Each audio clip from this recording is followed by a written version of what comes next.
Hello everyone, welcome to my blog. চলে এলাম Sunday ইভিনিংয়ের একটা ছোট্ট ব্লগ নিয়ে। T20 ওয়ার্ল্ড কাপ ছিল এই দিন, ফাইনাল। আর আমাদের খুব ইচ্ছে ছিল টিভিতেই দেখার, কিন্তু একটু সন্ধ্যের দিকে বেরোতে হয়েছিল কারণ লাভ মেলায় যেতে চেয়েছিল। আর আমার একটা কাজ ছিল আন্দুল রাজবাড়ির কাছেই, তো ওখানে আমরা বসে বসে একটু খেলা দেখছিলাম ফোনেতেই। তারপর ওখানে মোমো ঝালমুড়ি এইসব একটু খাওয়া দাওয়া সেরে আমরা সোজা চলে গেলাম মেলাতে।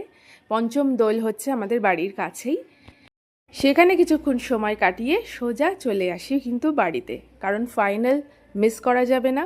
বেশ খানিকটা সময় তো আমরা বাইরে কাটিয়ে ফেলেছিলাম, বাকি অংশটা কিন্তু অবশ্যই টিভিতেই দেখতে হতো, তাই চলে এসেছিলাম বাড়িতে।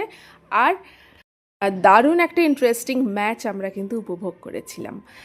আসবো নতুন ব্লগ নিয়ে, সবাই সঙ্গে থেকো, ভালো থেকো। আর কেমন লাগলো ব্লগটা সেটা কিন্তু জানাতে ভুলো না।